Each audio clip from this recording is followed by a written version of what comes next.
1. Chapter 1. I finally did it. Future chapters will be longer in length. Old chapters have been exported, and I will put them up in a separate story later, so we can all remember how awful it was. Michael opened his crusty eyes slowly, seeing the white-brown stained mattress that he had been resting in. His hangover was apparent, due to the crushing headache and the violent urge to smash an idiot raider's head in like a watermelon. He grabbed both sides of his mattress and pushed himself up. The cold morning air sent shivers across his scarred skin, and he coughed up phlegm onto the rusted metal floor of his room. It came out thick and green, and he had the sudden urge to drink even more booze. Sure, it wasn't exactly good for him, and certainly wouldn't help with his goddamned headache. But fuck it. He stood up from his mattress and cracked his back, his spine popping to his satisfaction. He heard the sound of chair legs scraping the floor in the room next to his, and Michael rolled his eyes. He took his cask of whiskey from atop his white corner desk and swallowed a mouthful, the liquid burning his throat, in a good way, on the trip down. He smiled. Booze was good. Booze was great. Booze made him not want to fucking evaporate something. He wasn't good at rhyming, but he shouldn't have been. He was hungover. He had every right to not be able to rhyme today. Fuck rhyming. He grabbed a black ceramic mug off of his desk and gave it a test swing. Michael nodded to the cup and marched over to the room next to his. It was literally just outside of his door. He just had to merely step out of his room, and there it was. He twisted the rusted door handle and swung it open, seeing a bloody gagged man tied to a lawn chair that Michael had found exploring the wastes. It was an excellent lawn chair, made of the finest of cheap plastics and elastics. Wait, he just rhymed, without even trying. That was the key. To be good at rhyming words, he had to not try. I don't mean to pry. Damn, he was good. But I need to know where you guys got those chairs. Now don't tell a lie. Hot shit, Michael said, pinching his brow. He took this guy from the wasteland and found out that his entire gang had a huge assortment of really nice pre-war lawn chairs. Very nice pre-war lawn chairs. Like they hadn't even been touched by nuclear war or anything. Michael didn't really care about that kind of stupid bullshit, but if anyone should be allowed to sit in a really comfortable lawn chair, it should only be him. Definitely not shit-headed raiders. Faggot-ass little fucks. MMPHHH.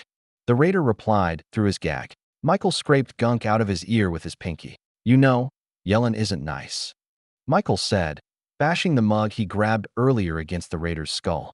You fuck. Much to the wanderer's surprise, the mug did not shatter, and he smiled to himself as the raider's eyes shut.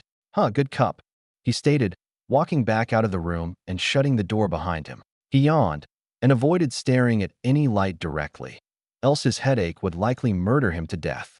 Today was going to be a lazy day. Michael didn't plan on adventuring out in the wastes today. Hell, there wasn't much left for him to do out there anyway. Hell, the only reason he brought lawn chair guy back here was because he was bored. Was a dumb quest he created for himself. Who the fuck wants to find out about fresh lawn chairs? Fucking whatever. Michael quickly charged back into that room and smashed the mug against the raider's skull over and over again until he could feel the bone crack beneath the tough ceramic. Michael stopped his vicious beating for a moment to see if the raider was still breathing. He saw no movement from the raider's chest. Michael smiled and looked the cup over. Not even a scratch on the cup. Damn good fucking mug. Smashed your mug up pretty damn good, Michael said to the corpse of the raider. Michael yawned again, exiting the room and shutting the door behind him once more. He walked over to the railing that looked over his rusty metal living room and cupped his hand around his mouth. Wads bitch, put some fucking coffee on, Michael shouted, retreating back into his room. He heard a robotic sigh as he slipped on his black Chinese stealth suit. Sleek yet comfortable. He let the part that covered his head dangle off the nape of his neck like a hood and climbed into his winterized T-51B power armor, twisting the valve on the back that opened it up. The snow-colored metal was full of dents, scratch marks, and the occasional plasma burn mark. This thing had never let him down, and even on a lazy day like this, he would wear it. He almost felt naked without it, even in his own home. And he couldn't forget to pack some heat, of course. Michael swiped Black Hawk off of the top of his corner desk, knocking another coffee mug full of pencils onto the floor in the process. He shrugged it off and attached it to the magnetized metal. He had a rule. He could never be 5 feet away from any of his weapons in a safe space at any given time, even in his own home. which was why every 5 feet he went there was a random weapon mounted on or leaned up against a wall, or just laying on a table. God, he loved guns. He carried the helmet in his one free arm and walked down the metal steps that led to his front room.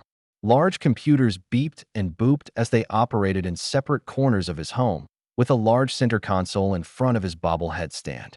The little blue-suited blonde-haired fucks nodded at him with approval. Michael nodded back in confirmation of his awesomeness. Wait, was that even a word? Awesomeness. Well, he was going to make it a fucking word if it wasn't, because it described him perfectly.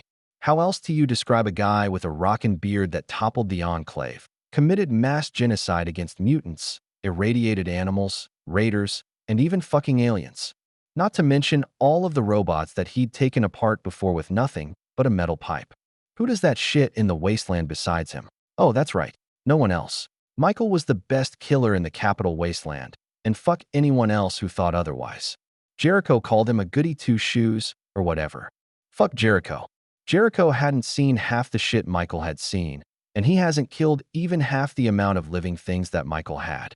That vapid cunt. He shook his head and decided to put on his helmet. Maybe that would help with the headache with its polarizing visor. Nice and secure. He looked around and frowned when he noticed that he couldn't see Wadsworth. Waddy boy? Fucking hell, I swear if you tried to break out again, I'll fucking break you down for parts. I mean it this time. Michael said, cracking his knuckles. He noticed out of the corner of his eye that there was a green glow around the corner. He furrowed his brow at this, because the only thing around that corner was an irradiated sink and a fridge full of food and a freezer full of decapitated fingers. He blinked and saw that it was still there. He sighed and walked over to the source of the green light. His Geiger counter wasn't going off, so it was either broken or that sickly green light wasn't irradiated. Which was retarded. Everything is irradiated. A lot like Michael's sense of humor. When he rounded the corner, his eyes widened with surprise when he saw Wadsworth partially sticking out of a giant orb of green light. Only one of his metal limbs was sticking out of it, and Michael gripped onto it tightly. Not today, Waddy boy. I have a bunch of pencils I spilled upstairs. Your shiny metal ass isn't going anywhere. Michael shouted. No matter how much he tugged, however, he could not pull the machine out of the light. In fact, it was like the light was sucking him into it as well. His hands had sunken in after it as well, and Michael frowned. Fuck it. Sorry, Wadsworth, I ain't dying because of you. Michael stated, attempting to remove his hands from the portal. He let out a silent scream when he realized that he could not get his hands free. No. No. Fuck. Fuck. Dog meat. Goddamn dog fucking get someone. Michael shouted to his hound. He heard scratches at the door and would have face-palmed if his hands weren't stuck. He must have put the dog outside to use the bathroom while he was drunk and forgot to let him back in. Damn it, boy, do smart dog shit and open the fucking door. Michael shouted. His arms were now elbow deep in the portal, and it was starting to tickle. More scratching at the door. At least shit on Jericho's mat one more time for me, boy. Michael shouted. He heard a bark of agreement, and Michael smiled. His shoulders were now consumed by the green portal, and wait. Why did he assume it was a portal? He didn't know shit about this thing. Sure, he could still feel his arms and all that, but that didn't automatically make it a portal. Where the fuck did it go if it was one? Was he getting abducted again? If so, he didn't mind. That just meant he had to do the same thing before and kill everything, which coincidentally was also his policy on, well, everything. Killing stuff just worked out for him. 10 times out of 10. Those retarded green aliens fell for the whole let's pretend to beat the shit out of each other gag. Sure, they were aliens, but they were advanced enough to know that would lead to them getting the shit kicked out of them. Okay, so best case scenario, it was a portal that lead to God knows where. Worst case scenario, it's a sphere of annihilation that only destroys what's inside it when the whole thing is in it. Either way, he wouldn't be seeing home in a while. Which also meant that when he got back, his fucking house was going to reek of dead raider. He wasn't looking forward to that. Louise began coughing her lungs out, her ears still ringing with pain from her summoning spell. Black smoke clouded her vision, and soot stained her clothes. Her long pink hair that she had spent most of the morning brushing was now ruined, matted down with the aforementioned soot and sticking up in random places. That's the zero for you. She heard Kirchie's sultry voice shout. Stupid big tit bimbo. Eventually, the smoke cleared, and she blinked her pink-colored eyes. Laying on the ground flat on their back was either a man clad in snow-colored plate armor or some kind of steel golem. Louise let out a sigh of relief. This was actually somewhat acceptable, especially if it was a steel golem. She cocked her head slightly when she saw some sort of six-limbed metal ball floating above the steel golem. The three limbs on the top held glowing orbs that seemed to observe its surroundings, as if they functioned as eyeballs. The bottom three limbs were tipped with tools. One of them was a metal pincer, another was some sort of contraption with a small flame coming out of the tip, and the final one was a circular saw blade. It floated in the air because of what appeared to be a central propulsion system, which made the air under it become depressed from the force. The multi-limbed thing slowly approached her and leaned its central eye close to the Pinket's face. "Hello, young miss. I am Wadsworth, a robotic butler. Might I inquire as to where I am?" It asked her in what sounded like an educated voice. Louise backed away from the thing. What?" Louise asked it. The thing remained silent for a moment. "Mr. Colbert, do you recognize this thing?" Louise shouted back to her balding teacher. The man in question adjusted his glasses and stared at it. "I've never seen such a thing before. Perhaps I could find something on it in our library." Colbert responded. "Not a language I have ever heard before. That is for certain." The machine shouted in its weird, slightly annoying language. Louise shook her head. Only one of these creatures could be her familiar, so why did she summon two of them? She placed a hand on her chin. "The floating one isn't really alive, I can tell. You can't make that one your familiar, Ms. Valier. But the man on the ground over there is. Look at his hand," Mr. Colbert stated. Louise looked at the hand that her teacher had pointed out and saw fleshy fingers poking out of a weird metallic glove. On its forearm was some sort of contraption that glowed a sickly green light. So it was a knight in armor, which meant that he had lips. Lips that she had to kiss. Her face grew red. "What's wrong, Louise? Go claim your prize," Kerchie taunted. Her long red hair covered on half of her face, and her white shirt was barely big enough to hide her assets. The black cloak the Zerbst wore brushed against the top of the green grass, held in place by a single yellow pin over the top of her chest. On the pin was etched the symbol of a star. Every student at the academy wore similar garments, save for the first years, which wore brown cloaks. Louise ignored the tan-skinned harlot and walked over to the knight. At least she summoned someone that appeared to have combat experience. She might have died if she had summoned a commoner with no skills whatsoever.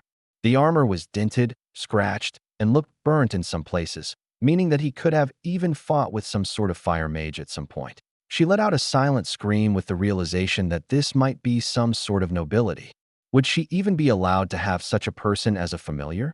What if he himself had a familiar? What if that floating ball staring at everyone was his familiar? What would that make it? She shook her head once more. Either way, he would be her familiar. He would dress her, clean up after her, and brush her hair if she demanded it. She kneeled down next to the knight and placed her hands on either side of the metal helmet. The thin black visor showed nothing on the other side of it, not even the slightest glimmer of eyes. She gulped and tugged on the helmet. It didn't come off. She tugged again, her face reddening with the effort. She briefly gave up and let out a breath. Try twisting and then pulling 0. She heard Gueche Gramont shout. She turned her hateful gaze towards the blonde.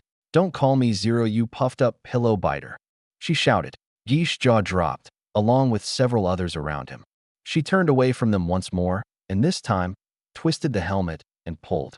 The helmet came off easily. The first thing she saw was his hair. It was black as night and reached down to his shoulders. It was very oily, as if he hadn't cleaned his hair in a while. Surrounding his mouth was an equally black, bushy beard. She would have to have it trimmed later, which was also oily. He smelled of dust and blood, and Louise gulped once more. He wasn't that bad looking at least. If he trimmed that hideous beard down, he might be really handsome. She leaned down and locked her lips against his. Louise paused for a moment, and then broke off the kiss, standing back over the man. His flesh began to glow red, and steam rolled off of his exposed flesh. Suddenly, the familiar's eyes shot open, and he sat up screaming. Everyone flinched back away from the sound, and he glared at everyone with cold blue eyes. "What the shit?" he shouted. "Fucking what?" He looked to his feet and patted his foot on the grass experimentally. "Holy fuck. Waddy boy, look, it's grass. I bet Dogmeat'd love to shit on this stuff," he shouted. "Hell, I'm half tempted to take off my armor and lay a load down myself in front of all of these. All of these." He paused. "Is this a joke, kids?" Some bald old guy, he said. He stared at the stone center building of the academy and tilted his head. He turned to look at the other buildings that were connected to the center tower via stone walkway, and he looked to the sky. Shit doesn't look fucking irradiated at all, he said, looking down to the odd device on his wrist. He fiddled with a few dials on it, and his jaw dropped. Not even background radiation? Did this place just skip out on nuclear winter? He said. Louise frowned and walked up to the man, crossing her arms at him. He matched her annoyed glare, and to the onlookers, it appeared as if lightning was flashing between the two of them. She was so much smaller than he was. He towered over her. Her guess was that he was 6'4" without the armor on. Is there a problem, kid? Lose your fucking mommy or something? If not, get the fuck out of my face, he stated, his frown deepening. Louise didn't need to speak his language to understand that she had been insulted. She could tell that this was going to be a very great relationship. What did you think? Leave a fucking review and let me know, you rotten cunt. 2. Chapter 2. Here you go. Michael continued to glare into the girl's pink irises, channeling his inner rage into it as much as possible. The little shit didn't even flinch. He clenched his teeth, and his right eye began twitching. Who the fuck even has pink hair?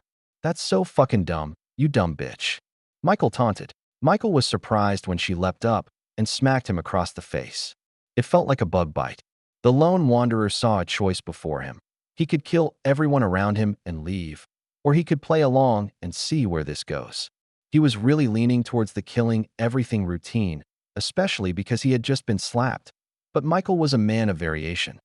Well, sometimes anyhow. He turned his head back down to the girl and was about to retort with another insult, but was cut off when he grabbed his wrist and began tugging him along with her towards one of the towers that made up this campus. The stone that it was constructed from didn't look worse for wear at all, like it was carved right out of a quarry instead of being built from desiccated ruins. As my familiar, you will learn to do as I say, the girl shouted. Michael rolled his eyes. Waddy boy, grab my helmet, Michael shouted to the robot. That wasn't English, that was for damn sure. This is gay. Listen, Pinky, no hablo español? Something like that. No, she isn't speaking Spanish, Michael muttered. Just speak English, you shit, he shouted at her. Stop with the yelling, she shouted back. No, you, Michael shouted back. He wasn't sure what she said, but it had to be something along the lines of stop that, right? She continued to lead him towards one of the towers that was connected by the wall, and she pushed open the brown oaken door. Red carpet adorned the floors, and purple curtains covered long windows with little sunlight leaking in. The stairs were made of stone, which the little shit was still leading him on to wherever. Wadsworth followed after them, and Michael sighed. Sir, what have you gotten us into? The machine asked him. Michael's face contorted in a sort of bitch what face, and he glared at the robot. Wads bitch, what the fuck did you get us into, you fucking retard? Michael asked. If you can't remember, I'm here because I was trying to bravely and mightily save your stupid robot ass. If I hadn't done anything, I would be at home doing nothing, Michael shouted. Wadsworth said nothing in response. That's what I thought. Keep your damn floppy shut when you're going to say something dumb like that, Michael told it. That's very uncalled for, sir, Wadsworth told him. I don't have a floppy. Would you both shut it? The girls shouted as they stopped in front of another door. Quiet, washboard tits, Michael shouted. She smacked him again, and Michael laughed. Pansy has slapping skills. Amada hits way harder than that, Michael stated. She huffed, and then opened the door, dragging him inside of a bedroom. The floor looked to be made of cobbled stone, and the ceiling and walls appeared to be built from brown planks of wood. On the right side of the room was a brown dresser with a large round mirror atop of it. On the opposite side, a large queen-sized bed greeted his vision. Michael smiled at the bed. He was definitely stealing that. He deserved it. The wooden bed posts had pink draw curtains on them which were pinned up. Right next to the bed was a pile of yellow hay. Michael squinted at that. Why was there hay in here? Did she keep a fucking horse in here or something?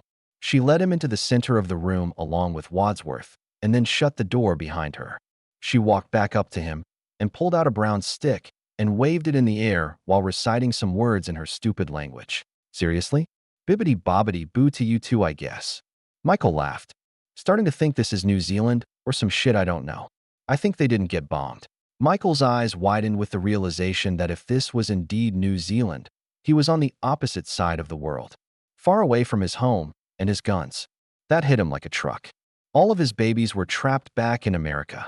What if someone broke into his house and took his guns? Michael's shoulders slumped. The girl finished chanting and flicked her wand one more time. Michael wasn't expecting to be blown backwards into the wall. It knocked the breath out of him, and Wadsworth flew into the dresser, damn near knocking the mirror off of it. What the actual fuck? Did she have a fucking grenade? Michael shouted. The pink-haired girl looked at him. That was supposed to be a spell of silence. She muttered, "Oh, that's just wonderful. You dumb broad. Now you can suddenly speak English? And the fuck you mean spells?" Michael asked. The girl took a step back. "There is no way your nobility with such a vile tongue." She shouted, "I am Louise Valier, and I am your master. You are my familiar." Michael furrowed his brow and took a deep breath, taking a step towards her. "You listen here, you stupid little cunt. You are not my fucking master," Michael told her. Louise's face went red with rage. "How dare you speak to me in such a fashion? You need discipline," she shouted, walking over to her dresser. She pulled out a long brown horse whip and smacked it against the palm of her hand. Michael scoffed. "Well, shit, are you gonna tie me up too? That's pretty fucking kinky. I get it now, kid. You want to be a DOM. I'm not into that whole thing, so you can drop that stupid lil whip you got there," Michael told her, laughing. Her face went from rage to red with embarrassment. That's not what this is for," she shouted in her defense. "You disrespected me, so you have to be beaten accordingly." Michael flashed a toothy grin. "Oh, I've been a naughty boy, Miss Valier," Michael shouted with fake ecstasy. "Please hit me hard, so I'll know better.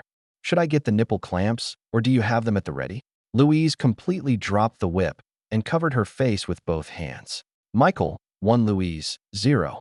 "Oh, look, Waddy boy, she's embarrassed," Michael shouted. Wadsworth said nothing. "Oh, forget about the discipline for now," Louise shouted. "What is your name?" The lone wanderer smiled again. "I need a piece of paper. It's hard to pronounce," Michael told her. "It's a cultural thing." He had to try his best not to burst up laughing. Louise furrowed her brow and shrugged. "Fine," she said, pulling out a quill pen from a drawer along with a blank white sheet of paper. Michael took it from her with a smile, and he wrote down his name with gusto. Once he was finished, he handed the paper back to her. She read it aloud. "Emeritot," she said. "Wait a second. Michael, 2 Louise, 0. Michael fell to his knees and busted up laughing. Never in his life did he think anyone would fall for that, until he met Louise, that was.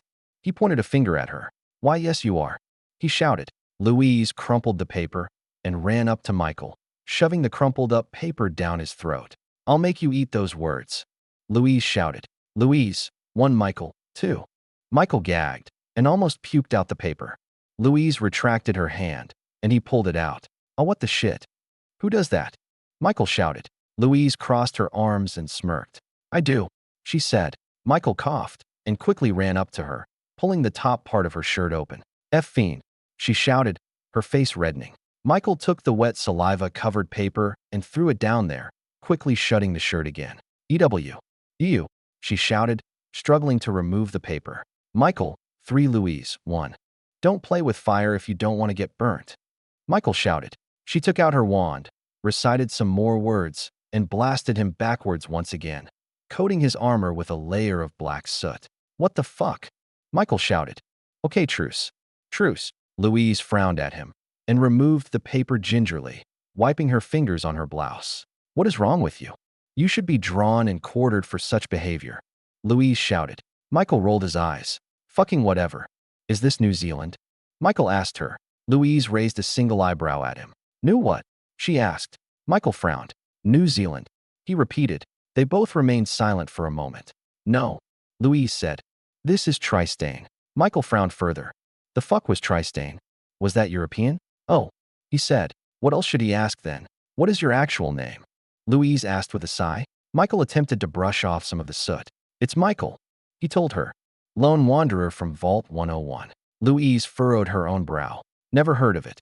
"Enough pleasantries. Time for you to perform your duties as my familiar," she stated.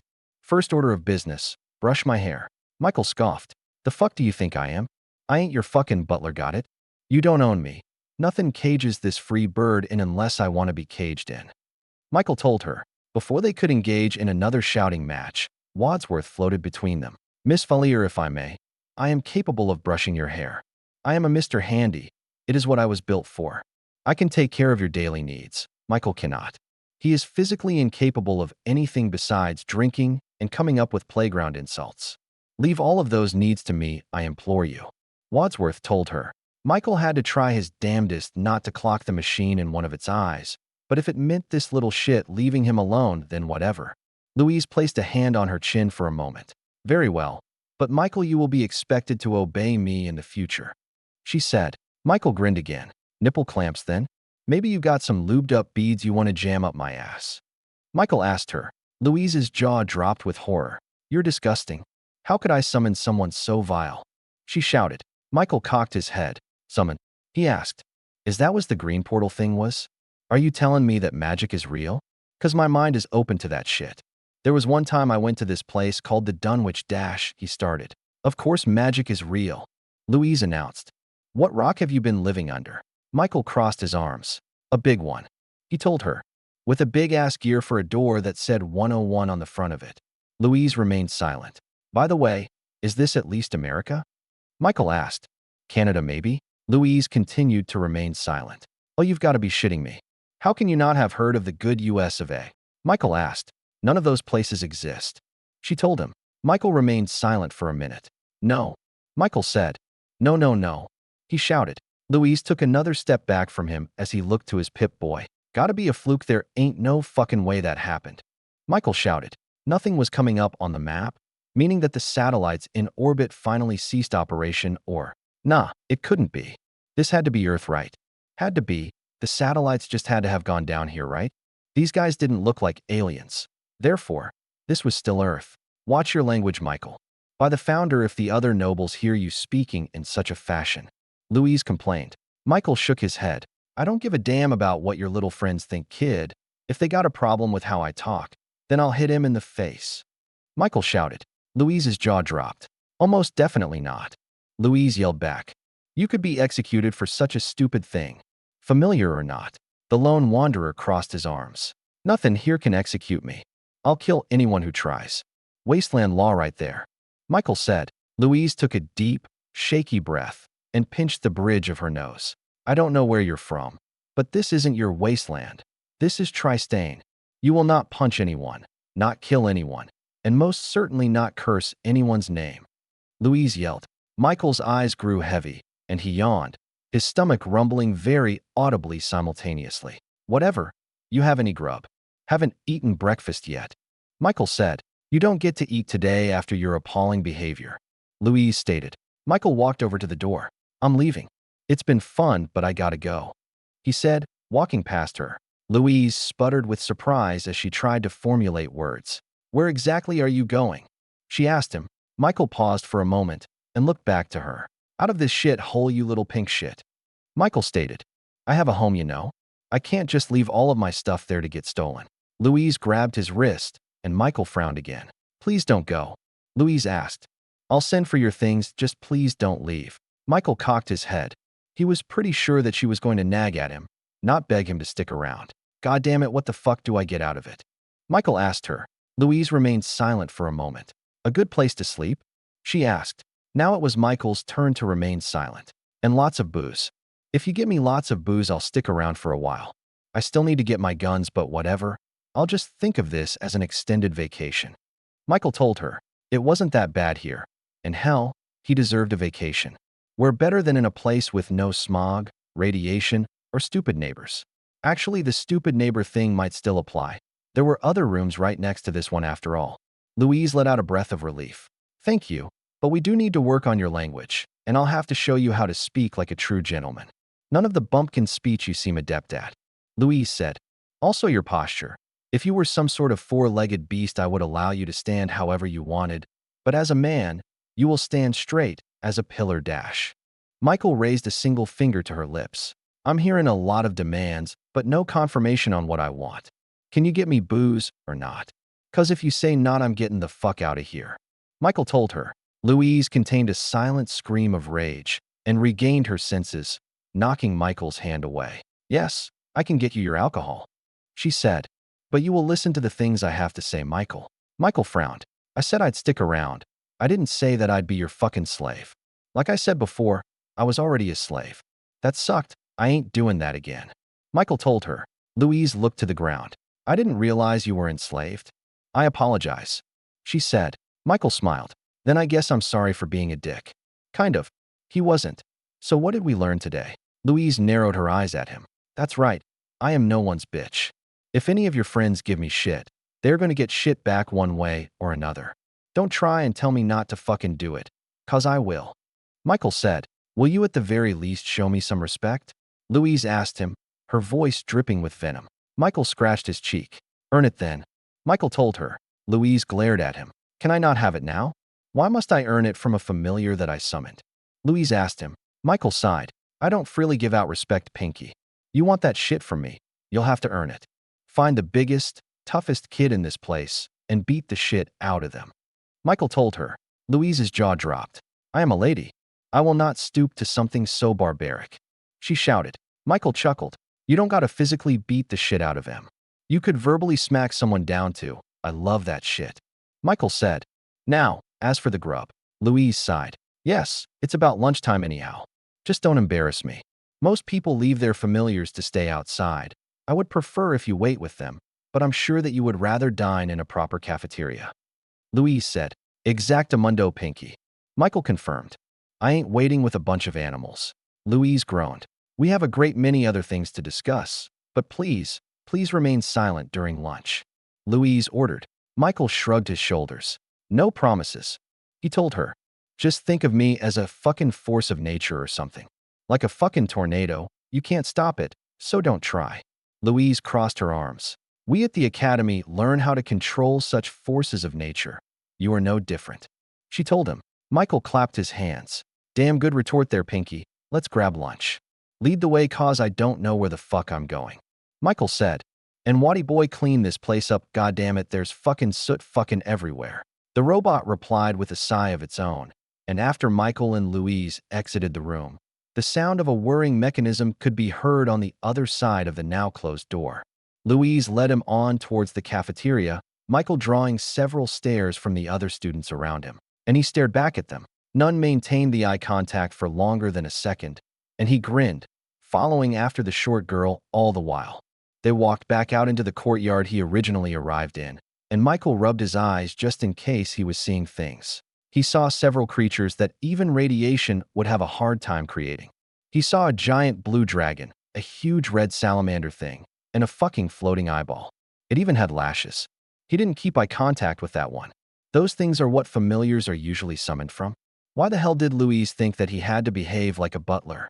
These things look more like something that'd be treated like exotic pets, not servants. He wasn't expecting a salamander to brush some fucker's hair, and he sure as shit knew that a floating eyeball wasn't going to be cleaning jack shit. Michael could do all those things, but he wasn't gonna fucking do it. Wadsworth would. They entered in a massive stone room with several posh chairs adjacent next to wooden tables. Several students were seated in almost all of the chairs, but there were large pockets of chair space with no one in them. Louise made a beeline for one of those empty spaces. Michael followed after her, drawing several stares, to which Michael stared back with a mad, tooth-filled smile. They stopped staring soon afterwards. Louise took her seat in front of a nice-looking plate of steak and potatoes. Michael's mouth watered. He hadn't seen a proper steak and potatoes since the vault. He pulled out the chair next to Louise after she took her seat, and he sat down. The stares started again, this time accompanied by hushed whispers. Louise looked over to him wide-eyed. Michael sit on the floor. She whispered, restraint evident in her voice. Only nobles are allowed seats at the table. The lone wanderer scoffed. As if, I ain't a fucking dog, Pinky. I'll sit where I damn well fucking please. Michael said loudly. He heard several snickers from someone sitting behind him. His face went red with rage, and he stood up almost instantly before Louise could react. All right, who has the balls? Michael asked, staring at the back of the chair. A boy stood up from his chair and placed his hands on his hip. His brown hair looked wet, as if he had just washed it, and he brushed it back with his hand. How pathetic, Louise. You can't even keep your own familiar under control. Truly you are a zero, and you familiar? You serve a loser, that very same zero, and by extent, you yourself are a zero. He shouted, laughing. Other students began snickering, and Michael took a deep breath, shooting a glance over to Louise. She held her head low to the table, and Michael heard her sniffling and saw tears drip to the table. Michael didn't like it when people were crying, no matter how much of a rotten kike they could be. Unless it was a raider, of course. He looked back to the smug student, who was much smaller than he was, and grinned. "You fucking idiot," Michael said, gasps audible throughout the whole cafeteria. "She actually summoned the best familiar of all time. I've killed scores of arrogant assholes like you. But you know what the difference was between you and them? They had bigger muscles and guns. You don't got neither." The kid opened his mouth to retort, but Michael's hand had already wrapped itself around his throat. His brown eyes widened with surprise, and Michael quickly turned him around. He reared him back and slammed his face into his plate of food. "Have a taste of it, rich boy," Michael shouted. "You fucking talk to me or Louise like that again, and I'll do more than just this." Several more students backed away from the scene, and Louise gasped, wiping away her tears. "I'm the strongest familiar here. I could kill every single one of the other ones outside if I wanted to. Remember that when you want to fucking imply that I'm a zero, you rotten cunt," he shouted, rubbing the boy's face in the food further. The boy let out a muffled cry as potatoes and the steak's juices made their way up his nose and soaked his face. He pulled the kid's head back and sat him back in his chair. The kid remained wide-eyed, and his legs were shaking with fear. Michael chuckled and grabbed a cup of water that was sat next to the kid's food. He took a sip of it and poured the rest over the student's head. "Starting today, kid, you're my bitch," he told him, setting the cup back down on the table. The gasps didn't stop. "If any of you cumfuckered little twats disrespect me or Pinky ever again, you'll get way worse than just that. I'll make you all my bitches if I have to. I don't give a damn about who daddy is," Michael said. "I'll be your fucking daddy." He took the plate and sat down next to his chair. He took his fork, slammed it into the meat, and raised it to his mouth. The lone wanderer sunk his teeth into the steak and pulled, ripping off half of it. He chewed silently, as did everyone else in the room. The kid he just taught a lesson silently sobbed. This time Michael didn't feel bad for it. Louise wanted to scream. She wanted to shout, throw something, hit Michael, anything. But she could do nothing but sit on the edge of her bed, staring at her reflection in the mirror as Michael stood next to the bed, his arms crossed and tapping one foot on the ground. A few minutes of silence passed between the two of them. "He was fucking asking for it," Michael said. Louise wanted to shout at him, but that really didn't get anything done when it came to him. She took a deep, shaky breath. "Do you know what could happen to you after pulling that stunt?" "Do you know what could happen to me?" Louise asked. "You could be executed, and I would become even more of a laughing stock." "What is wrong with you?" she shouted, losing all former composure. She just couldn't believe what she had summoned. A crass, arrogant, extremely violent armored man with no respect for nobility. Or anything really in general. Michael chuckled. "Well shit, if any of them laugh at me again, they'll get the same shit, and executed for teaching that little fuckwit some manners."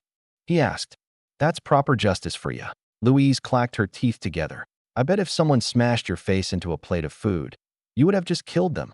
Am I wrong?